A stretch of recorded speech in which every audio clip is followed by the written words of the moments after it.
नमस्कार दोस्तों, infinite Shiva channel में एक बार फिर से आप सबका स्वागत है। जैसा कि हम सब जानते हैं कि कल से नवरात्रि स्टार्ट होने वाली है। नवरात्रि के अवसर कुछ ऐसे अवसर माने जाते हैं जो कि ये कहिए कि साल में एक बार आते हैं और ये गोल्डन दिन कहे जाते हैं। ये कुछ ऐसे दिन होते हैं जिनमें आप किसी भी शक्ति को हासिल कर सकते हैं, किसी भी विद्याओं को हासिल कर सकते हैं, किसी भी देवी देवताओं को सिद्ध कर सकते हैं। तो इन 9 दिनों का यदि आपने फ़ायदा उठा लिया तो आप वो कुछ पा सकते हैं जो शायद आपने कभी सोचा भी नहीं होगा। तो अब से लेकर नवरात्रि के 9 दिन तक मैं आपको हर दिन अलग अलग साधनाएं बताऊंगा, अलग अलग दिन के लिए और अलग अलग देवी के लिए। तो आप मेरे इस चैनल से ज़रूर जुड़े रहिएगा ताकि आपको हर दिन अलग अलग दिन के लिए अलग अलग साधनाएं प्राप्त हो सके।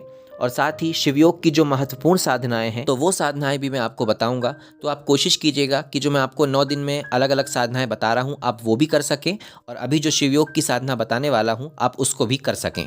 क्योंकि देखिए, मानना मेरा ये है कि आप 9 दिन तक मेरे हिसाब से पूरी दुनिया से कट जाइए, क्योंकि आपको बाकी साल भर तो आपको दुनिया में रहना ही है, आपको सांसारिक जीवन जीना ही है। लेकिन कम से कम ये जो आपको 9 दिन मिले हैं इसमें आप पूरा भगवान को टाइम दे दीजिए। इसलिए जितनी ज़्यादा हो सके साधनाओं को कीजिए, अलग अलग साधनाएं, चाहे वो साधना आपके गुरु ने आपको बताई हो या फिर आपको मेरे ज़रिए जो साधनाएं पता चली हो, जितनी ज़्यादा हो सके आप साधनाओं को करिए। क्योंकि यही एक ऐसा समय है जब आप वो हासिल कर सकते हैं जो शायद आप साल भर भी नहीं कर पाएंगे। तो वे लोग जिन्हें हमारी बीज मंत्रात्मक सप्तशती साधना की बुक प्राप्त हो चुकी है वो इस साधना को पूरी नवरात्रि पूरे 9 दिन ज़रूर पाठ कीजिएगा। हो सके तो वह 1 टाइम 2 टाइम, और यदि आप 3 टाइम करते हैं तो और भी अच्छी बात है। और वे लोग जिन्हें बीज मंत्रात्मक सप्तशती साधना प्राप्त नहीं हो पाई है वे निराश ना होएं। मैं अपने टेलीग्राम चैनल की लिंक शाम तक या फिर कल तक साधना का वीडियो डालने से पहले आप तक पहुंचा दूंगा या चैनल पर डाल दूंगा। तो आप वहां से हमारे चैनल को ज्वाइन कर लीजिएगा। तो टेलीग्राम चैनल पे मैं उस बीज मंत्रात्मक सप्तशती साधना की PDF आपको सेंड कर दूंगा। तो आप वहां से डाउनलोड करके उस साधना को कर सकते हैं।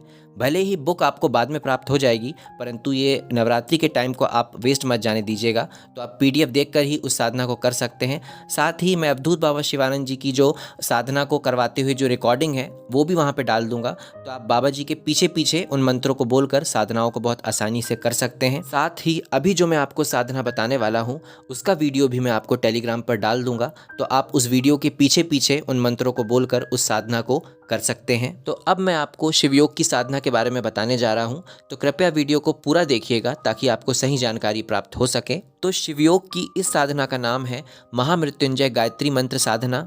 जी हाँ, एक मंत्र होता है महामृत्युंजय मंत्र, एक होता है गायत्री मंत्र, और ये दोनों ही बहुत ही सर्वशक्तिशाली मंत्र माने जाते हैं। परंतु इन दोनों को मिक्स करके एक और मंत्र बनाया गया है जिसे महामृत्युंजय गायत्री मंत्र कहा जाता है। और इसी की साधना आपको किस प्रकार करनी है जिससे आपकी कुंडलिनी शक्ति जागृत होने लग जाए, यही मैं आपको आज इस वीडियो में बताने वाला हूँ। तो सबसे पहले मैं आपको मंत्र बताऊँ तो ये मंत्र कुछ इस प्रकार है। ओम ह्रूम जुम सा ओम भूर भुरस्वहा ओम त्र्यंबकम यजामहे सुगंधिम पुष्टिवर्धनम उर्वारुकमिव वंदनान मृत्युर्मोक्षी यमामृतात् ओम स्वा भूवा भू ओम सा जुम्भ्रुम ओम। तो इस मंत्र की हमें साधना करनी है, और ये मंत्र आपको अपने 7 चक्रों में करना है। और 7 चक्रों में किस प्रकार करना है तो अब मेरी बात ध्यान से सुनिएगा। तो अब इन चक्रों में कैसे करना है तो ध्यान से सुनिएगा कि जो हमारे 7 चक्र होते हैं ये संख्या में 2 होते हैं। जैसे कि हमारा सामने जो आंखों के बीच में जो आज्ञा चक्र होता है उसके ही जस्ट पीछे बैक आज्ञा चक्र होता है। उसी तरीके से जो हमारे गले में विशुद्धि चक्र होता है उसके ही जस्ट पीछे बैक विशुद्धि चक्र होता है। उसी तरह जो अनाहत चक्र होगा सामने सीने में उसके ही एकदम जस्ट पीछे बैक अनाहत चक्र। उसी तरह हमारी जो मणिपुर चक्र होता है नाभि के पास उसके ही एकदम ठीक पीछे से उसी की सीध में बैक मणिपुर चक्र होता है। और उसके और नीचे आएंगे स्वाधिष्ठान चक्र, तो उसी के एकदम पीछे फिर बैक स्वाधिष्ठान चक्र होता है। तो ये जो 5 चक्र हैं बीच के, ये आगे भी होते हैं पीछे भी होते हैं। परंतु जो सबसे ऊपर चक्र होता है सहस्त्रार चक्र, और जो सबसे नीचे वाला चक्र होते हैं मूलाधार चक्र, ये संख्या में केवल एक ही होते हैं और ये एकदम सेंट्रल में मौजूद होते हैं। जैसे जो सहस्त्रार चक्र है वो जस्ट हमारे कपाल में एकदम बीच में मौजूद होता है, और जो हमारा मूलाधार चक्र है वो जहाँ से हम मल मूत्र त्याग करते हैं तो वहाँ एकदम सेंट्रल में मौजूद होता है। आपको इन्हीं सारे चक्रों में महामृत्युंजय गायत्री मंत्र का जप करना है। तो जैसे सबसे पहले हम सहस्त्रार पर ध्यान लगाएंगे और वहाँ पर इस मंत्र को बोलेंगे। तो याद रखिएगा, एक चक्र पर आपको इस मंत्र को 3 बार बोलना है। तो जैसे सबसे पहले हम सहस्त्रार पर ध्यान लगाएंगे, वहाँ पर इस मंत्र को आप 3 बार बोलेंगे। उसके बाद फिर सामने की तरफ हम आज्ञा चक्र में आएंगे, सामने वाले आज्ञा चक्र में, वहाँ उसको 3 बार बोलेंगे। फिर उसके नीचे आएंगे, सामने वाले जो हमारा गला है वहाँ पे जो हमारा विशुद्धि चक्र है वहाँ बोलेंगे। और फिर उसके पश्चात नीचे हमारा जो अनाहत चक्र सामने, वहाँ पे हम 3 बार मंत्र करेंगे। फिर उसके पश्चात नीचे सामने वाला मणिपुर चक्र, फिर उसके नीचे हमारा स्वाधिष्ठान चक्र और फिर सबसे नीचे मूलाधार चक्र। तो इन सब जगहों पे आपको 3 बार इस मंत्र का जप करना है।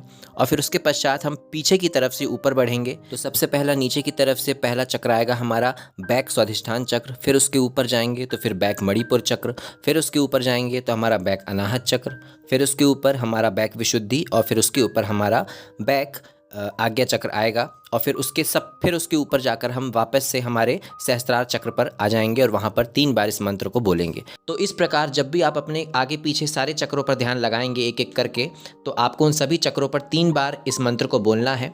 और सहस्त्रार चक्र से शुरू कर वापस पूरा घूमकर हमें सहस्त्रार चक्र में ही आना है। और इस प्रकार हमारा 1 राउंड पूरा होगा। और इसी तरीके से आपको 3 राउंड पूरे करने हैं। तो यदि आपको 3 राउंड बहुत लंबे लगते हैं, वैसे तो एक बार में ही कर लेना चाहिए, पर यदि आपको 3 राउंड लंबे लगते हैं तो आप एक एक करके इन राउंड को कर सकते हैं। 1 राउंड सवेरे, दूसरा राउंड दोपहर में और तीसरा राउंड शाम को। तो इस तरीके से आप इस साधना को कर सकते हैं। यकीन मानिएगा ये इतनी पावरफुल साधना है कि जब आप इस साधना को करेंगे तो आपको पहले दिन से ही इसका असर देखने को मिलेगा, क्योंकि ये कर्मों को ही काटने वाली साधना है। और इसी कारण जब आप अपने सारे चक्रों पे जाकर इस मंत्र को करते हैं तो उन चक्रों में एकत्रित जितने भी बुरे कर्म होते हैं वो सभी जलकर भस्म होना शुरू हो जाते हैं और वो चक्र एक्टिव होना शुरू हो जाते हैं, जिस वजह से बहुत सारे हमें दिव्य अनुभव होने लग जाते हैं। तो आप कोशिश करिएगा कि नवरात्रि के ऐसे पावन अवसर पर आप इस साधना को डेली कर सकें। ज़्यादा नहीं, बस कम से कम आधा घंटा आपको इस साधना में लगेगा और आधा घंटा में आपकी ये साधना हो जाएगी। तो कोशिश करें कि ये साधना नवरात्रि के 9 दिन तक तो ज़रूर चले। और वे लोग जो अपनी कुंडलिनी शक्ति जागृत करना चाहते हैं उनके लिए तो एकदम बेस्ट साधना है ये। आप ज़रूर इस साधना को करिएगा। साथ ही इसका जो वीडियो है वो मैं टेलीग्राम पर डाल दूंगा। तो उस वीडियो में बाबा जी ने इस साधना को कराया है, तो आप उनके पीछे पीछे इस साधना को कर सकते हैं। तो आपको मंत्र भी याद हो जाएगा और आपकी साधना भी बहुत अच्छे से हो जाएगी।